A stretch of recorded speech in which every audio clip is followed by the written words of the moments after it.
Double engine की सरकार जरूर है, लेकिन बॉगी के विपरीत दिशा में दोनों इंजन लगी है और आपस में इनकी खींचातानी चल रही है। ना ये बिहार के उत्थान की बात कर रहे हैं, ना विकास की बात कर रहे हैं, और लगातार एग्रेशन जो इनके उप मुख्यमंत्री आपने देखा कि किस तरह से चुनाव में उन्मादी बातों को कर रहे थे। चुनाव के समय ये 10,000 रुपए तमाम महिलाओं को क्यों बांटे गए, क्या इसकी आवश्यकता पड़ गई जब आपने काम किए थे? सिद्धार्थ गौतम को जिसने बुद्ध बना दिया हो जिस बिहार ने, मोहन दास को जिसने गांधी बना दिया हो, हमें गौरव है उस इतिहास पे। आज उसी बिहार के लोग देश भर के लेबर चौक पे सुबह खड़े होकर अपमान का घूंट पी रहे हैं। हम भविष्य की बात कर रहे हैं, ये पलायन के अंधकार में धकेल रहे हैं, बेरोजगारी के अंधकार में धकेल रहे हैं, गुंडा राज के अंधकार में धकेल रहे हैं हम लोगों को।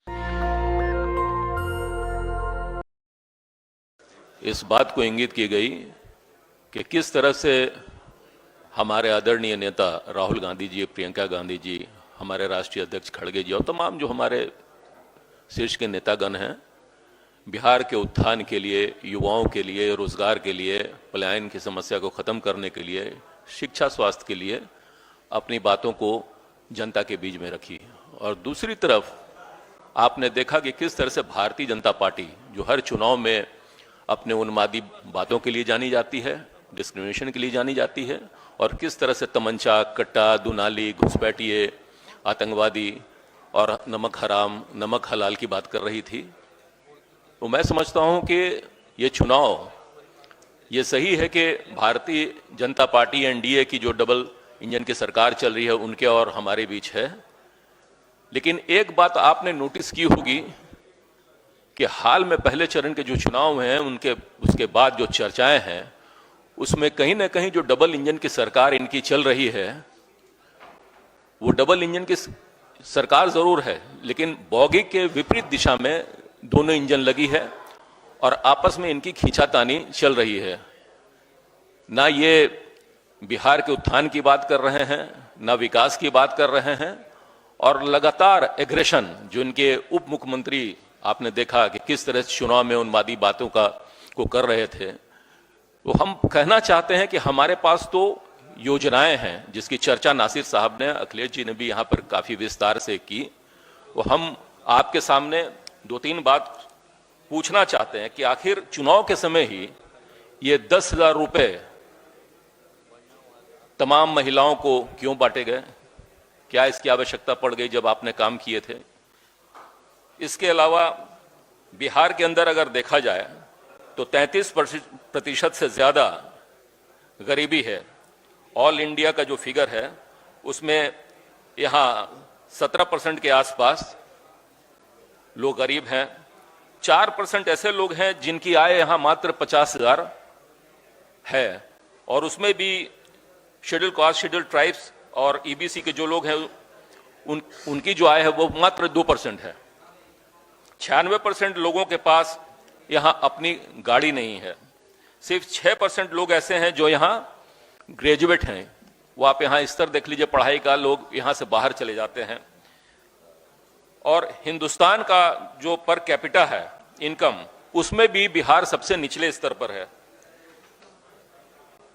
नीतीश जी के समय के 2020 के आंकड़े को अगर हम देखें तो 2.65 हो गया है विकास का जो स्तर है।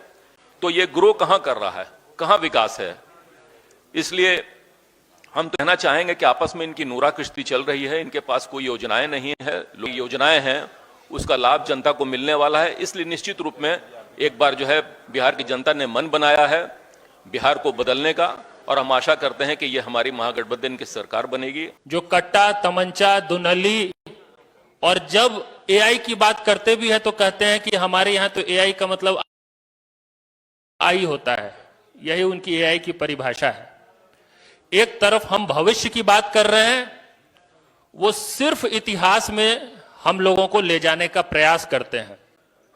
तो ये जो क्लियर ब्लैक एंड व्हाइट है, स्पष्ट रूप से दूध का दूध और पानी का पानी हो गया है।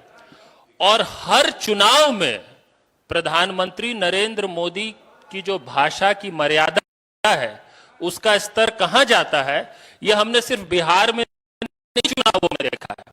हर बार ऐसी ही स्थिति होती है। बिहार की जनता, बिहार के लोग इस चुनाव में दोनों समूहों के, दोनों गठबंधन के प्रचार को बहुत नजदीक से देख रहे हैं। और ये समझ रहे हैं कि जिस बिहार का अतीत इतना गौरवशाली रहा है, जिस बिहार को लेकर, हमारे राज्य को लेकर हमें गर्व है कि गौतम बुद्ध, सिद्धार्थ गौतम को जिसने बुद्ध बना दिया हो जिस बिहार ने, मोहनदास को जिसने गांधी बना दिया हो, हमें गौरव है उस इतिहास पे। आज उसी बिहार के लोग देश भर के लेबर चौक पे सुबह खड़े होकर अपमान का घूंट पी रहे हैं। यह कॉन्ट्रास्ट है, और इसलिए हम भविष्य की बात कर रहे हैं। ये पलायन के अंधकार में धकेल रहे हैं, बेरोजगारी के अंधकार में धकेल रहे हैं, गुंडा राज के अंधकार में धकेल रहे हैं हम लोगों को।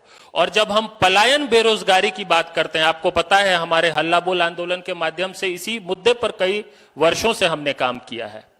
जब जब पलायन बेरोजगारी की बात होती है तो पलायन तो देखिए सिम्टम है, उसके कई और कारण है जिस कारण से पलायन हो रहा है, और उसमें भीषण बेरोजगारी, अफसरशाही, बाढ़, सुखाड़, भ्रष्टाचार, ऐसे कई कारण हैं। और हमको अगर एक बेहतर बिहार बनाना है, जिसका प्रचार हमने किया है, जिसके लिए हमने काम किया है और जिसका ब्लूप्रिंट हमारे पास है, तो हम सिर्फ 5 चीजों पे हम ध्यान देना चाहते हैं, और हम देंगे तो अपने आप एक बेहतर बिहार बनेगा। पहला, छात्रों को पढ़ाई, युवाओं के लिए कमाई, बुजुर्गों को दवाई, वंचितों को भागीदारी, महिलाओं को मान और किसानों को सम्मान। तभी फिर से हमारा बिहार बनेगा महान। हम उसी राह पे हैं बिहार को दोबारा से महान बनाने के लिए। नेशनल दस्तक की आपसे गुजारिश है कि अगर इसको बचाना चाहते हैं तो नेशनल दस्तक को सब्सक्राइब करने के लिए रेड कलर के सब्सक्राइब बटन को दबाएं, फिर बेल आइकन की घंटी दबाएं। नेशनल दस्तक को बचाने के लिए बहुत जरूरी है कि हर खबर को शेयर करें, लाइक करें, कमेंट जरूर करें।